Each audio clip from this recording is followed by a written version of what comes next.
Supreme court ने कहा आप किसी का शेल्टर नहीं ले सकते। आप ये बात तो आप जम्मू कश्मीर की जनता को आपके माध्यम से मैं बताना चाहता हूं, अगर कानून को इम्प्लीमेंट करना है तो यहाँ की सरकार आपका एक कमरा नहीं तोड़ सकती, आपकी एक ईंट नहीं हटा सकती। अगर कानून को मानना ही नहीं है, उसको जिस तरीके से ये डायरेक्शन आई है जो कि अनएक्सपेक्टेड है, चीफ सेक्रेटरी साहब इस तरह की डायरेक्शन देंगे? क्या यहाँ पर कोई आपने यहाँ पर जंग करानी है? कोई यहाँ आपने जनता के ऊपर अत्याचार करवाना है? यहाँ आपने लोगों के ऊपर जुल्म और ज्यादती करनी है? आप कह रहे हैं आप जाइए सिविल एडमिनिस्ट्रेशन को, कॉर्पोरेशन और पुलिस को लेके जाइए। क्या बात कर रहे हैं आप? आपको ये कहना चाहिए कि एक आम आदमी को, एक आम शहरी को जो है इनक्रोचर कहा जाता है, और जो इनक्रोचर्स हैं, जो 100 कनाल 50 कनाल जगहों को पहले इनक्रोच करते हैं, बाद में बेचते हैं, जो आम व्यक्ति है वो हमेशा जगह खरीद कर ही बैठता है। लेकिन उन आम आदमी को जो है इनक्रोचर्स कहा जाता है, जो 5-5 10-10 मरले में मकान अपने 3-3 मरले में बना के बैठे हुए हैं। आज उनको दिक्कत आ रही है, वो परेशान है। हर तीसरा आदमी बातचीत कर रहा है, भाई अब हमारा कल क्या होगा। और जो इंक्रोचर्स हैं वाकया में, जिन्होंने वो ज़मीनें बेची हैं, अभी भी बहुत सारी इंक्रोचमेंट्स हो रही हैं, वहाँ पे कोई इस तरह की कार्रवाई देखने को नहीं मिलती है। सख्त कार्रवाई जो होनी चाहिए, जिस पे आम आदमी पे कोई उसका असर नहीं पड़ेगा। आप बिल्कुल ठीक। आप देख रहे हैं न्यूज़ सैर इंडिया और मैं हूँ अरफाज मडैंग। जम्मू कश्मीर की जनता एक परेशानी का सबब बन चुकी है। एक ऑर्डर जो निकला था कुछ दिन पहले, आपने देखा होगा, चीफ सेक्रेटरी के द्वारा जो एक ऑर्डर किया गया है, जिसमें 3 महीने का समय सीमा जो है वो दी गई है। तहसीलदार्स को हिदायतें दी गई हैं कि स्टेट लैंड्स जो भी हैं उनको रिकवर किया जाए, आइडेंटिफाई किया जाए, उसके बाद उसको रिकवर किया जाए। उस पर कहीं ना कहीं काम जो है वो भी चल रहा है। पूरे जम्मू कश्मीर में एक क्यास सा बना हुआ है। बहुत सारे घर हैं जो स्टेट लैंड्स पे बने हुए हैं। काफ़ी ज़्यादा लोगों में समस्याएं हैं इसको लेकर के कि आने वाला कल जो है उनके लिए क्या खबर लेके आएगा। इसी सब पे बातचीत करने के लिए हमारे साथ मौजूद हैं एडवोकेट जुल्करनैन चौधरी साहब। इनसे बातचीत करेंगे और जानने की कोशिश करेंगे कि आखिर ये ऑर्डर है क्या, और लोगों को इससे जो समस्याएं हो रही हैं कोशिश करेंगे कि उनका निदान हो सके। सर, स्वागत है आपका न्यूज़ सैर इंडिया में। बहुत शुक्रिया। जुल्कर भाई, आपने भी वो देखा होगा जिस तरह से ये ऑर्डर जो है निकाला गया है, और 3 महीने का समय जो है वो दिया गया है, और कहा गया है कि 3 महीने के अंदर अंदर जो है ये स्टेट लैंड्स आप आइडेंटिफाई करें और उनको रिकवर भी करें। लोग बहुत ज़्यादा परेशान हैं जम्मू कश्मीर के कि आने वाला कल हमारे लिए क्या होगा। कैसे देखते हैं इसको? पहली बात तो ये अरफाज साहब के आपके माध्यम से हम जनता को ये कहना चाहेंगे कि आपको परेशान होने की ज़रूरत नहीं है। क्यों ज़रूरत नहीं है? कि हमने ये ठाना है और हमने ये फ़ैसला कर लिया है कि जो चीफ़ सेक्रेटरी साहब की ये डायरेक्शंस हैं, ये वायलेशन हैं जम्मू कश्मीर नहीं हिंदुस्तान के कानून की, कॉन्स्टिट्यूशनल राइट्स की वायलेशन है और फंडामेंटल राइट्स की वायलेशन है। इसलिए हम ये चाहते हैं, चूँकि हमारे चीफ़ सेक्रेटरी साहब बड़े अपराइट ऑफिसर हैं, बड़ी हस्ती हैं, बड़े ऑफिसर हैं, और उनको शायद बाई मिस्टेक ये डायरेक्शंस उन्होंने इशू की है। हालांकि उनकी जो डायरेक्शंस हैं वो पब्लिक डोमेन में नहीं हैं। अखबारों के द्वारा ये बातें जो हैं इस वक्त पब्लिक डोमेन में हैं और लोग बड़े परेशान हैं। लेकिन मुझे समझ नहीं आई कि चीफ सेक्रेटरी साहब को क्या ज़रूरत पड़ी कि उन्होंने ये 3 महीने की डेडलाइन जो है वो मुकर्रर की है कि तमाम लोगों से, पूरे 20 के 20 डिस्ट्रिक्ट जो जम्मू कश्मीर के अंदर हैं, उनसे ये ज़मीन जो है, सरकारी ज़मीन जो है वो वापस ली जाए। आपके माध्यम से बातचीत आगे चलेगी, लेकिन मैं शुरुआती समय में ये कहना चाहूँगा कि चीफ सेक्रेटरी साहब ने अगर ऐसी डायरेक्शन कोई इशू की है तो मैं उनसे गुजारिश करूँगा कि वो अपनी इस डायरेक्शन को रिव्यू करें। रिव्यू करने के साथ साथ इसको रिवोक करें, इसको विड्रा करें। क्यों विड्रा करें, इस पर हम चर्चा करेंगे। देखिए, जम्मू कश्मीर के अंदर बहुत सारे लोग, अगर हम ये कह लें कि 70% की पॉपुलेशन जो है वो सरकारी अराजी पे बैठी है। कैसे बैठी है? 3 तरह से मैं लैंड को डिफ़ाइन करता हूँ। एक वो ज़मीन जो आपके मालकाना है, मालकी हकूक़ आप रखते हैं, उस पर आपको कोई प्रॉब्लम नहीं है। सरकारी ज़मीन को हम मोटे तौर पे 2 हिस्सों में डिवाइड करेंगे। एक वो जो जंगलात का हिस्सा है, यानी कि वो ज़मीन जो इस वक्त जंगलात के पोजेशन में है, तो हम ये कहते हैं कि ये ज़मीन जंगलात की है। दूसरी वो ज़मीन जिसके ऊपर सरकार कहती है कि हमारा ताल्लुक़ है, ये ज़मीन हमसे बिलोंग करती है। तो पहली हम बात कर लेते हैं जंगलात की। जितनी ज़मीन जंगलात की जम्मू कश्मीर के अंदर लोगों के पास है, और ख़ास करके जम्मू कश्मीर के अंदर ट्राइबल्स के पास है, यानी कि गुज्जर बकरवाल समुदाय के पास है, उनको आप eviction नहीं कर सकते, उनको नहीं हटा सकते। इसलिए नहीं हटा सकते क्योंकि हमारे ऑनरेबल एलजी साहब बार बार ये कह रहे हैं और जम्मू कश्मीर के अंदर फॉरेस्ट राइट एक्ट की इम्प्लीमेंटेशन हो चुकी है। अगर उसका लाभ लोगों को नहीं मिला, अगर लोगों तक वो राइट्स नहीं पहुंचे, तो इसका मतलब ये नहीं है डेंग साहब कि आप फॉरेस्ट लैंड से इन लोगों को एविक्ट कर देंगे, आप इनको हटा देंगे। अभी आपने फॉरेस्ट राइट कमेटीज़ बनाई हैं, काम चल रहा है, किसी कानून की इम्प्लीमेंटेशन में 5 साल 7 साल लगेंगे, तभी लोगों को लाभ मिलेगा। अब हम आते हैं असल इशू के ऊपर, जिसके ऊपर हमारे चीफ सेक्रेटरी साहब कह रहे हैं कि जो ज़मीन आप 3 महीनों के अंदर वापस लीजिए। दूसरी डायरेक्शन है, हमारे चीफ सेक्रेटरी साहब ये कहते हैं कि अगर जम्मू कश्मीर की सरकार को, यहाँ की रेवेन्यू अथॉरिटी को इस ज़मीन को हासिल करने के लिए सिविल एडमिनिस्ट्रेशन और पुलिस एडमिनिस्ट्रेशन का सहारा भी लेना चाहिए और लेने की ज़रूरत है तो लिया जाए। मैं उनसे ये कहना चाहता हूँ, मैं उनसे ये गुजारिश करना चाहता हूँ, चीफ सेक्रेटरी साहब आप क्या बताना चाहते हैं कि जम्मू कश्मीर के लोगों के ऊपर अत्याचार करना चाहते हैं? आप जम्मू कश्मीर के लोगों को ये, आप अपनी एडमिनिस्ट्रेशन को ये डायरेक्शन दे रहे हैं कि आप सिविल एडमिनिस्ट्रेशन और पुलिस एडमिनिस्ट्रेशन को साथ ली जाइए और लोगों के घर तोड़ दीजिए, लोगों से उनकी ज़मीन खाली करवा दीजिए। वो लोग जो जम्मू कश्मीर के अंदर सदियों से इस ज़मीन के ऊपर बैठे हुए हैं, उन्होंने अपने मकान बनाए हैं, किसी ने अपना घर बनाया है, और कोई अगर खेती बाड़ी कर रहा है तो आप उसको हटा के इस ज़मीन को खुद लेना चाहते हैं। अब मुझे बताइए, आप कहते हैं ये इनक्रोच्ड लैंड है, तो मैं पूछना चाहता हूं कि आपकी वो अथॉरिटियां उस वक्त कहां सोई हुई थीं जब इस लैंड को लोगों ने इनक्रोच किया। नंबर 2, हम कहते हैं हम वेलफेयर स्टेट के मालिक हैं। जम्मू कश्मीर है, हिंदुस्तान है, ये वेलफेयर स्टेट है। तो क्या वेलफेयर स्टेट के अंदर आपको लोगों को अधिकार देने चाहिए, या जो लोग अपनी ज़िंदगी अपनी मेहनत कशी करके, अपनी जफाकशी करके अपना घर बनाया है, जिसको हम कहते हैं right to shelter, right to life, कोई अगर मैं आपसे अरफाज साहब कई दिन एक्सप्लेन करता रहूं तो ख़त्म नहीं हो सकता, क्योंकि right to life includes number of rights. तो आप लोगों के घर नहीं छीन सकते, आप लोगों के घर तोड़ नहीं सकते, आप किसी की एक ईंट को नहीं तोड़ सकते। तो आपने ये डायरेक्शन कैसे जारी की? क्या आपको कानून के इन तमाम चीज़ों की जानकारी नहीं है कि राइट टू लाइफ का क्या मतलब है? आप किसी का मैं कहता हूँ इनक्रोचर है, उसने इनक्रोच की है, वो सरकारी ज़मीन पे बैठा है, उसका सरकारी ज़मीन पे घर है, लेकिन आप उसका घर नहीं तोड़ सकते। ये मैं नहीं कह रहा, ये सुप्रीम कोर्ट कहता है। इन कैटिना ऑफ जजमेंट सुप्रीम कोर्ट ने बार बार कहा कि राइट टू शेल्टर जो है वो फंडामेंटल राइट है। अब मुझे बताइए, एक आदमी का शेल्टर आप छीन लेंगे, राइट टू जॉब अगर है वो फंडामेंटल राइट नहीं है, उसके बिना बंदा रह सकता है, लेकिन राइट टू लाइफ को आप छीन नहीं सकते, उसका छत आप नहीं गिरा सकते, और ड्यू प्रोसीजर ऑफ लॉ को आप फॉलो नहीं करना चाहते। ड्यू प्रोसीजर ऑफ लॉ और प्रिंसिपल ऑफ नेचुरल जस्टिस को कौन इंप्लीमेंट करेगा? आपकी ये डायरेक्शन सरासर गलत है। अगर आपने ऐसी कोई डायरेक्शन ली है, आपको इसको रिवोक करना चाहिए। और हम कहते हैं फंडामेंटल राइट्स, उसकी इंप्लीमेंटेशन कौन करेगा? आप देखिए आर्टिकल 12 टू आर्टिकल 35 की वायलेशन, अगर आप उसके सहारा लेना चाहेंगे, आप देखना चाहेंगे, तो आप किसी का घर नहीं गिरा सकते। अब लोग कहते हैं नहीं जी इसने इनक्रोच की है इसलिए घर, तो रिहेबिलिटेशन की पॉलिसी की बात कौन करेगा? सेटलमेंट की बात कौन करेगा? आप लोगों को कहेंगे। और ख़ास तौर पे आप देखिए वक्त कौन सा चल रहा है, मौसम कौन सा चल रहा है, जिस टाइम आप डेडलाइंस को मुकर्रर कर रहे हैं, लोग इस ठंड के मौसम में कहाँ जाएंगे? आप 20 के 20 डिस्ट्रिक्ट की बात कर रहे हैं, मैं कह रहा हूँ आप एक डिस्ट्रिक्ट में इंप्लीमेंट करके अपने डायरेक्शन को देखिए कि आपको एहसास होगा कि आपने क्या फ़ैसला किया है।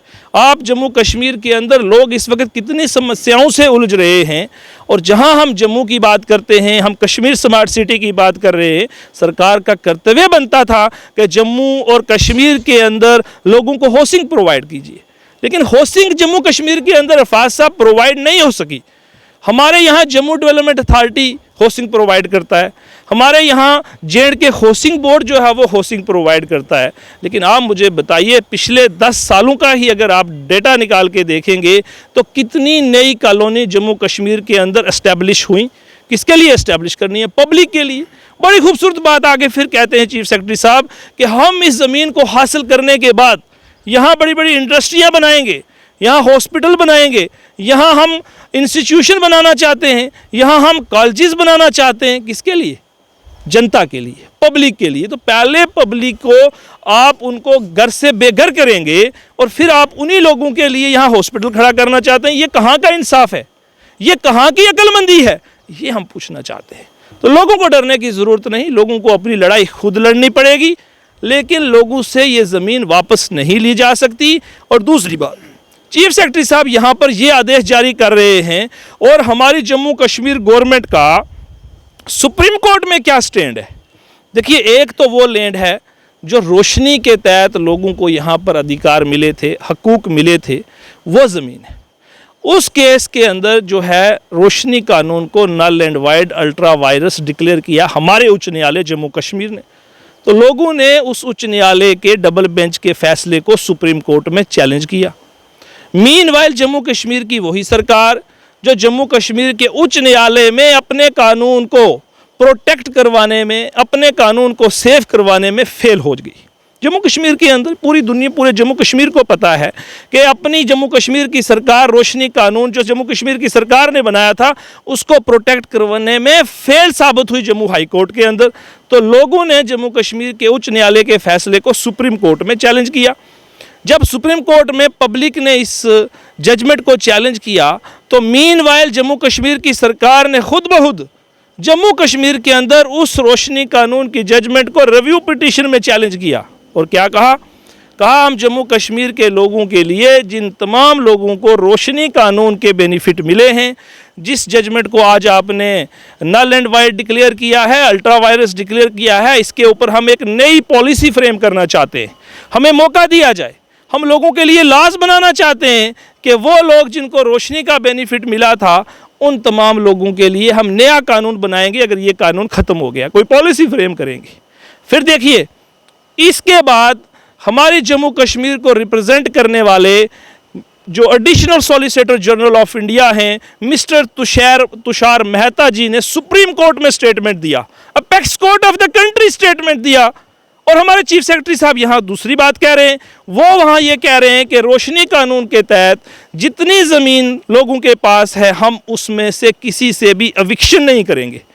उस स्टेटमेंट के बावजूद यहाँ पर eviction drives particular and selectively लोगों के खिलाफ भी चल रही हैं। तो आप सेक्रेटेरिएट में कुछ कहते हैं, हमारे जम्मू कश्मीर के जो एडिशनल सॉलिसिटर जो जम्मू कश्मीर की सरकार को रिप्रेजेंट करते हैं सुप्रीम कोर्ट में, उनका दूसरा स्टेटमेंट सुप्रीम कोर्ट में है। और हमारे additional advocate general DC Raina साहब जो हैं वो जम्मू हाई कोर्ट में यही कहते हैं कि हम जो स्टेटमेंट सुप्रीम कोर्ट में दिया है हम उसके साथ हैं, हम यहाँ कोई पॉलिसी बनाना चाहते हैं, लोगों को बेघर नहीं करेंगे। तो आज ये स्टेटमेंट कैसे आ गई? तो आप देखिए, मुझे लगता है कहीं ना कहीं मिसकम्युनिकेशन है इन तमाम एजेंसियों के अंदर। जो हमारे चीफ सेक्रेटरी साहब हैं, जो उनको फीडबैक जा रहा है और जो ये सारी गेम बनाई जा रही है लोगों को इस वक्त हरास करने की, लोगों को सड़कों पर लाने की, लोगों को मजबूर करने की, मैं चाहूँगा कि इस आर्डर को रिव्यू किया जाए, इस डायरेक्शंस को रिवोक किया जाए। इसलिए क्योंकि हम जनता के साथ खड़े हैं और हम ये कह रहे हैं कि ये फंडामेंटल राइट्स की वायलेशन है, ये प्रिंसिपल नेचुरल जस्टिस की वायलेशन है, ये वेलफेयर स्टेट के काम नहीं है। आप ऐसा कीजिए, अगर आप जनता के से ये ज़मीन वापस तो ले नहीं सकते, आप रिहेबिलिटेशन करना, लाखों लोगों की रिहेबिलिटेशन पॉसिबल नहीं है। अगर पॉसिबल हो तो मैं कहूँ कि एक पार्टिकुलर एरिया से आपने 10 लोगों को 10 घर गिराने हैं, 20 घर गिराने हैं, वहाँ कोई बड़ा इंटरनेशनल कोई प्रोजेक्ट आ गया है, किसी स्मार्ट सिटी के प्रोजेक्ट में आ गया है, कहीं एक पार्टिकुलर एरिया में आपने कोई बड़ा जीएमसी बनाना है, कोई आईआईटी आप बनाना चाहते हैं, कोई आईआईएम आप खड़ा करना चाहते हैं, तो आपको लैंड की ज़रूरत है। तो उस केसेस में आपको रिहेबिलिटेशन पॉलिसी तब भी देनी है, क्योंकि आपको राइट टू लाइफ को प्रोटेक्ट करना है, आपको राइट टू शेल्टर को प्रोटेक्ट करना है। तो उसको प्रोटेक्शन आप कैसे प्रोवाइड करेंगे? ये लोगों का अधिकार है। तो जब आप ऐसी कोई भी बात करना चाहेंगे तो that is not possible in whole 20 districts of the Jammu and Kashmir. क्या पॉसिबल है कि 20 के 20 डिस्ट्रिक्ट्स के अंदर उन लोगों को आप निकाल के सरकारी ज़मीन से बाहर फेंकेंगे, उनके घर तोड़ देंगे, उनकी ज़मीन उनसे छीन लेंगे, आप उनको रिहेबिलिटेट कर सकते हैं? नहीं कर सकते। तो आपको इसी ज़मीन के ऊपर जहां वो लोग बैठे हुए हैं उनके लिए एक पॉलिसी फ्रेम कीजिए, उनको उस ज़मीन के मालिकाना हक दीजिए। अगर आपको फ्री ऑफ कास्ट तो आपने रखी है बड़े बड़े लोगों के लिए, बड़े बिग विग्स को फ्री ऑफ कास्ट ज़मीन दी जाती है, लेकिन ये गरीब लोग जो कनाल 2 कनाल 5 मरले 10 मरले में घर बना के बैठा है, तो उससे आप सरकारी रेट जो आपने तय किए हैं कि जनाब यहाँ 1 कनाल का 1 लाख रुपया है, यहाँ 1 कनाल का 10 लाख रुपया है या 5 लाख है, उस सरकारी रेट के तहत आप उन लोगों से पैसे लें और उनके नाम पे वो अलाट करें। और जो कॉलोनी रेगुलाइज नहीं हुई, क्यों देखिए ये जम्मू है, जम्मू के अंदर आज से 5-10 साल पहले 18 कॉलोनीज़ को रेगुलाइज किया गया, जो कॉलोनीज़ जो थी इलीगल कॉलोनी थी।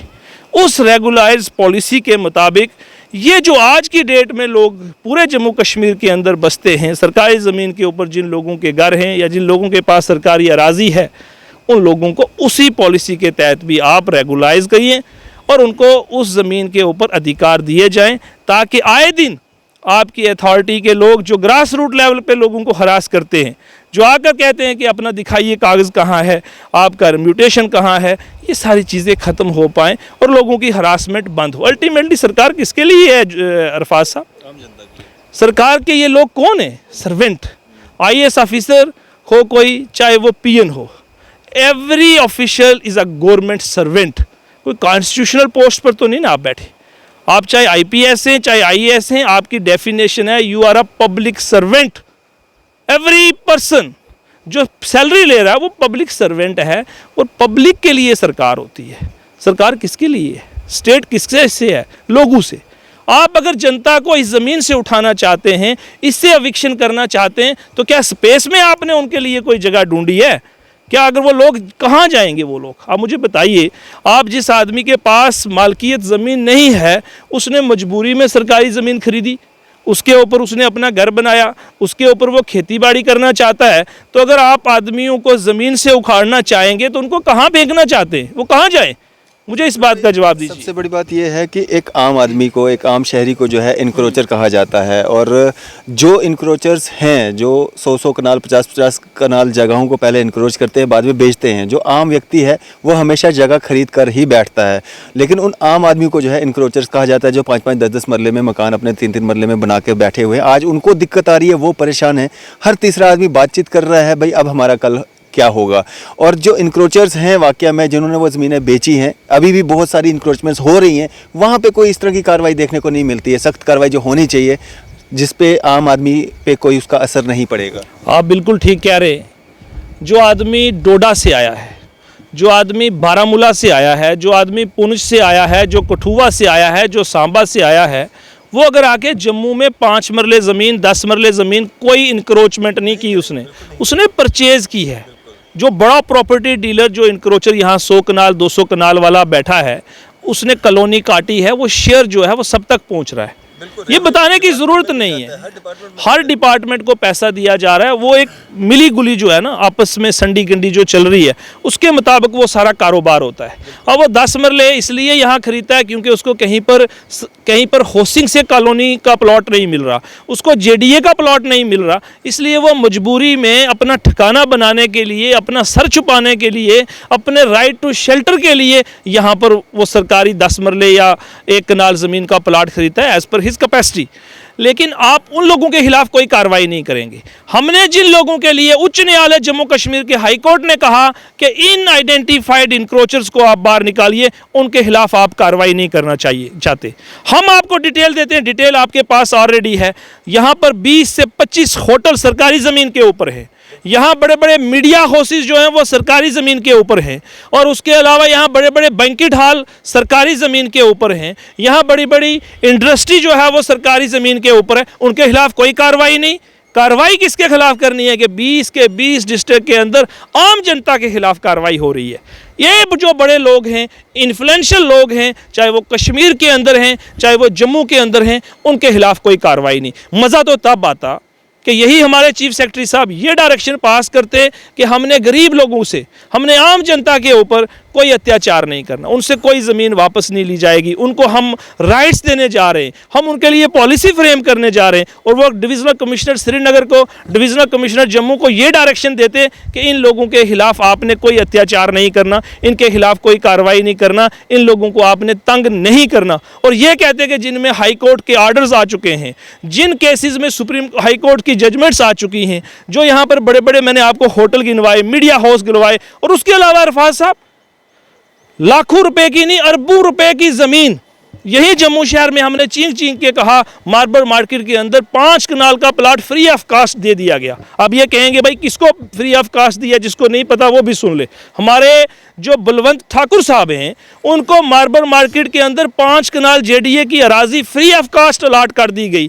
तो क्या आप ये जनता से ज़मीनें छीन कर, आम लोगों से छीन कर इन बड़े बड़े लोगों को फ्री ऑफ कास्ट दे रहे? उनके लिए कोई कानून नहीं है। इसलिए हम कहते हैं जम्मू कश्मीर के अंदर 2 तरह के कानून चलते हैं, गरीब आदमी के लिए, इन्फ्लुएंशियल आदमी के लिए, और आम जनता के लिए अलग कानून है। इन्फ्लुएंशियल के लिए कोई कानून यहाँ पे नहीं चलता। एक चीज़ जानना चाहूँगा आपसे मैं, पूरे जम्मू कश्मीर की जनता आपको देख रही होगी, क्या जम्मू कश्मीर की जनता, आम जनता को घबराने की, डरने की ज़रूरत है? क्या उनको ये डर सता रहा है कि कल क्या होगा? तो क्या उनको डरने की ज़रूरत? बिल्कुल डरने की ज़रूरत नहीं अरफाज साहब। मैंने आपको कहा, अभी आपने देखा उत्तराखंड के उच्च न्यायालय ने फैसला किया था, क्योंकि यहाँ कोई डिक्टेटरशिप नहीं है। चीफ सेक्रेटरी साहब को ये बात याद होनी चाहिए थी इस डायरेक्शन को पास करने से पहले कि यहाँ रूल ऑफ लॉ की बात होती है। यहाँ आए दिन हमारे मनोज सिन्हा साहब कहते हैं मैं जम्मू कश्मीर के अंदर रूल ऑफ लॉ को एस्टेब्लिश करना चाहता हूँ। उत्तराखंड हाई कोर्ट ने ये जजमेंट दे दिया कि आप 5000 फैमिलीज़ को एविक्ट कीजिए, जिस तरह हमारे चीफ सेक्रेटरी साहब कह रहे हैं। ये तो चीफ सेक्रेटरी साहब हैं, उच्च न्यायालय का फैसला था, और उस कोर्ट ने, उत्तराखंड के कोर्ट ने ये कहा कि आप 5000 फैमिलियों को एविक्ट कीजिए with the assistance of police, और वह ज़मीन खाली करके, क्योंकि वहाँ एक रेलवे का प्रोजेक्ट बन रहा है, वहाँ रेलवे लाइंस का इंपॉर्टेंट लैंड थी इसलिए।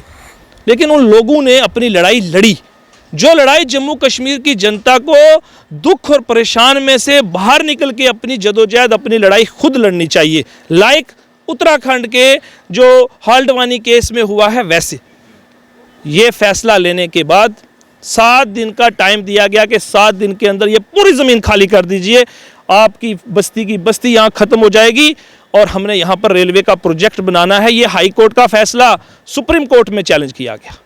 अब आप लोग समझ जाएं कि सुप्रीम कोर्ट ने इस फैसले को स्टे किया, और राइट टू शेल्टर को ऊपर बड़ी डिटेल्स में अपने रिमार्क्स पास किए हैं, और स्टे करने के बाद कहा आप इन लोगों को यहाँ से बाहर निकाल के नहीं फेंक सकते अगर आपके पास पहले इनकी रिहेबिलिटेशन, इनकी रीसेटलमेंट की पॉलिसी नहीं है। तो ज्यूरिस्प्रूडेंस ऑफ सेटलमेंट कहाँ जाएगा, ज्यूरिस्प्रूडेंस ऑफ रिहेबिलिटेशन कहाँ जाएगा?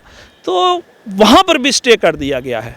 लेकिन जनता को डरने की, गमगीन होने की ज़रूरत नहीं है, बल्कि मजबूती के साथ अपनी बात सरकार के सामने रखनी चाहिए, और सरकार को बताना चाहिए कि आप हमारे लिए पॉलिसी फ्रेम कीजिए, आप हमारे साथ अत्याचार मत कीजिए। क्योंकि ये जम्मू कश्मीर के अंदर अत्याचार थोड़ा ज़्यादा ही आजकल बढ़ गया है, क्योंकि यहाँ कोई पॉपुलर सरकार नहीं है। तो जनता जब अपनी लड़ाई लड़ने के काबिल बन जाएगी, इसलिए हम आपके माध्यम से कह रहे हैं कि जनता को अपनी लड़ाई लड़नी चाहिए। 20 के 20 डिस्ट्रिक्ट में हमारे पास कितने punches, sarpanches, DDC members, district के चेयरमैन, और इसी तरह म्यूनसिपल एरिया में आइए आपके कॉरपोरेटर, आपके मेयर किस लिए बैठे हैं, आपके म्यूनसिपल चेयरमैन किस लिए बैठे हैं? ये आपके लिए बैठे हैं। ये रिप्रेजेंटेटिव जब इस काबिल हो जाएंगे, इसीलिए हम कह रहे हैं catena of judgement supreme court ने कहा आप किसी का शेल्टर नहीं ले सकते। आप ये बात तो आप जम्मू कश्मीर की जनता को आपके माध्यम से मैं बताना चाहता हूँ, अगर कानून को इम्प्लीमेंट करना है तो यहाँ की सरकार आपका एक कमरा नहीं तोड़ सकती, आपकी एक ईंट नहीं हटा सकती। अगर कानून को मानना ही नहीं है, उसको जिस तरीके से ये डायरेक्शन आई है जो कि अनएक्सपेक्टेड है, चीफ सेक्रेटरी साहब इस तरह की डायरेक्शन देंगे? क्या यहाँ पर कोई आपने यहाँ पर जंग करानी है? कोई यहाँ आपने जनता के ऊपर अत्याचार करवाना है? यहाँ आपने लोगों के ऊपर जुल्म और ज्यादती करनी है? आप कह रहे हैं आप जाइए सिविल एडमिनिस्ट्रेशन को, कॉर्पोरेशन और पुलिस को लेके जाइए। क्या बात कर रहे हैं आप? आपको ये कहना चाहिए कि पुलिस और सिविल एडमिनिस्ट्रेशन यहाँ पर लोगों को प्रोटेक्ट करे, उनकी प्रॉपर्टी को प्रोटेक्ट करे, उनके राइट्स को प्रोटेक्ट करे। ये बात कहनी चाहिए थी। अगर नहीं हो सकती, आज भी मैं कह रहा हूँ, जम्मू में लोग बस रहे हैं, कश्मीर में लोग बस रहे हैं, आप अपने इन डिपार्टमेंट्स को एक्टिव कीजिए, इनको कॉम्पिटेंट बनाइए कि जम्मू के अंदर कॉलोनियाँ काटे और लोगों को दे, जम्मू के अंदर हाउसिंग डिपार्टमेंट कॉलोनी काटे, वीवीआईपीज़ के लिए दे, आम बंदे के लिए दे, जो गरीब लोग हैं, बिलो पॉवर्टी लाइन। अब देखिए प्रधानमंत्री साहब ने इंदिरा आवास योजना जो थी वो चलाई, किस लिए चलाई? 1 लाख शायद 80,000 आता है कि 2.5 लाख रुपया लोगों के अकाउंट में क्यों आता है? सरकार खुद कह रही है कि हम लोगों को शेल्टर प्रोवाइड करना चाहते हैं।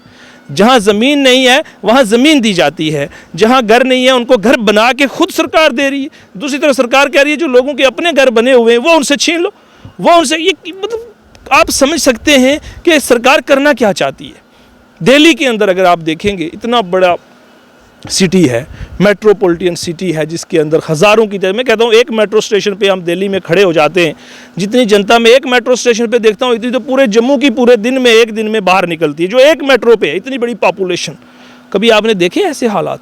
नहीं देखने को मिलते। लेकिन आप जम्मू कश्मीर की जनता को हाउसिंग प्रोवाइड कीजिए, क्योंकि हाउसिंग सबका राइट है। अगर एक तरफ आप फ्लैट बना के लोगों को दे रहे हैं, एक तरफ आप कॉलोनी बना के वीवीआईपीज़ के लिए दे रहे हैं, और आप जिन लोगों के खिलाफ आपको एक्शन करना चाहिए, अभी देखा आपने एक आरटीआई जो इस वक्त पब्लिक डोमेन में है, वो ये दर्शा रही है कि 107 पॉलिटिशियंस को आपने उनके बंगलों से, सरकारी बंगलों से बाहर निकाले, लेकिन चंद लोगों को, मखसूस लोगों को आप बाहर नहीं निकाल रहे। 21 दिसंबर 2018 को उनको नोटिस दिया, उसके बाद अभी तक 5 साल होने जा रहे हैं, उनको आप बंगलू से बाहर नहीं निकाल रहे। आप अपनी एकोमोडेशन खुलवाने में, आप अपनी प्रॉपर्टी वापस लेने में नाकाम साबित हो रहे हैं, और आप कह रहे हैं कि जनता के पास चलो और जनता से जो ज़मीन है वो वापस लीजिए। वाह, क्या तमाशा है! क्या समझते हैं हम? और फिर ये कहते हैं अगर कोई खिलाफत करेगा हम उसके ऊपर PSA लगा देंगे। मैं ये कह रहा हूँ चीफ सेक्रेटरी साहब, अगर ये सच्चाई बोलने से, अगर कानून की इस भाषा को समझाने के लिए, अगर फंडामेंटल राइट्स की वायलेशन के ऊपर बात करने के लिए, अगर प्रिंसिपल नेचुरल जस्टिस की बात करने के लिए, अगर मैं वेलफेयर स्टेट की बात कॉन्स्टिट्यूशन ऑफ इंडिया के अंदर कहता हूँ, क्या है कॉन्स्टिट्यूशन ऑफ इंडिया? इंडिया है क्या है? India is a sovereign secular socialistic democratic republic, जो हमें राइट प्रोवाइड करता है, right to freedom of speech, right to life. Life का मतलब सिर्फ ये लाइफ नहीं जो आप एनिमल्स की लाइफ है। एक आदमी को आपने वो शेल्टर प्रोवाइड करना है जहां उसकी फिजिकली, मेंटल और उसकी आम जिंदगी के ऊपर कोई प्रभाव ना आए। आपको उसको right to electricity, right to water, ये सारी चीज़ें free, neat and clean environment किसने प्रोवाइड करना है? तो सरकार तो इन तमाम चीज़ों को देने में नाकाम साबित हुई है। और मुझे लगता है कि कहीं ना कहीं सरकार जो इस वक्त हमारे जम्मू कश्मीर की समस्याओं से जम्मू कश्मीर की जनता जूझ रही है, उन तमाम इशू से उनकी डायरेक्शन, उनकी जो परेशानियां हैं उसको दूसरी तरफ लेकर इन मुसीबत में डालना चाहती है। आखिर में मैं आपके माध्यम से एक बार फिर हमारे चीफ सेक्रेटरी साहब अरुण कुमार मेहता साहब की बड़ी इज़्ज़त करता हूँ। बड़े अपराइट ऑफिसर हैं, शायद बाई मिसकम्युनिकेशन, बाई मिसअंडरस्टैंडिंग जो उनको फीडबैक गया है उसके मुताबिक शायद उन्होंने कोई अगर ऐसी डायरेक्शन पास की है जो यहाँ की अखबारों ने छापी है, मैं उनसे आपके माध्यम से बड़ा हम्बली गुजारिश करूँगा कि आप अपनी इस डायरेक्शन को प्लीज़ रिव्यू कीजिए and may kindly revoke this direction, may kindly withdraw this direction in the interest of public and by कि जम्मू कश्मीर के अंदर by implementing enforcing the rule of law. Thank you very much. शुक्रिया हमारे साथ बातचीत करने के लिए। ये थे हमारे साथ एडवोकेट जुल्करनैन चौधरी साहब। आपकी इस सब पे क्या राय है? आप भी अपनी राय जो है ज़रूर साझा कीजिएगा। इसी तरह की मजीद अपडेट्स के लिए आप देखते रहें न्यूज़ 7 इंडिया। मैं अरफाज मडैंग, कैमरामैन शाहनवाज के साथ।